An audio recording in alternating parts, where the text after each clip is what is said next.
رسول صلی اللہ علیہ وسلم آپ فرماتے ہیں کہ 3 مسجدیں ایسی ہیں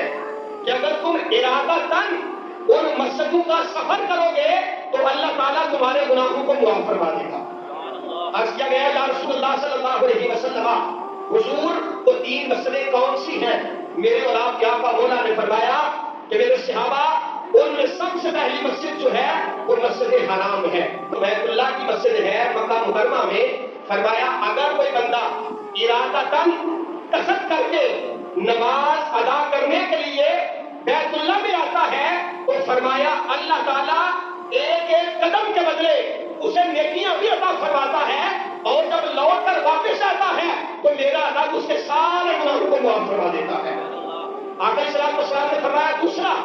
آپ نے فرمایا جو بندہ مسجد اقصی میں نماز پڑھتا ہے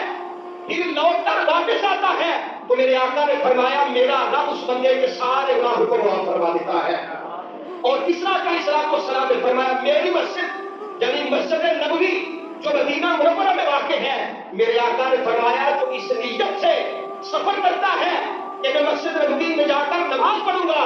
اور سرکار کے روضہ اقدس کی زیارت کروں گا، میرے آقا نے فرمایا میرا رب اس کے بھی سارے گناہوں کو معاف فرما دیتا ہے۔ میرے بھائیو پھر آقا علیہ السلام کے ایک اور حدیث پاک سے بات فرمائے، میرے اور آپ کے آقا مولا نے فرمایا کہ جو بندہ مسجد اقصی سے احرام باندھ کر حج کے لیے یا عمرہ کے لیے آتا ہے، یعنی پوری دنیا سے 7 میقات ہیں جہاں سے احرام باندھ کے بندہ حج بیت اللہ کے لیے جاتا ہے، ان میقات سے پہلے تو بندہ احرام باندھ سکتا ہے، آگے جا کے نہیں باندھ سکتا۔ ہمارا جو میقات ہے وہ سمندر کے اندر ہے جس کا نام چلملم ہے،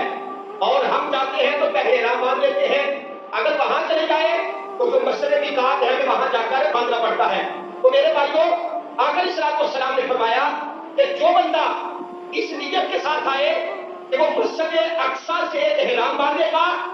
پھر حج یا عمرے کا ارادہ کرے تو میرے اور آپ کے آقا مولا نے فرمایا اس کے اس کام کی وجہ سے میرا رب اس کے سارے گناہوں کو معاف فرما دے گا۔ میرے بھائیوں مسجد اقصی کی بڑی فضیلت ہے، کیوں نہ ہو انبیاء کا مسجد جو ہے وہ مسجد اقصی ہے۔ انبیاء کو اللہ تعالیٰ نے ہجرت کا حکم ارشاد فرمایا تو وہ مسجد اقصی میں آئے۔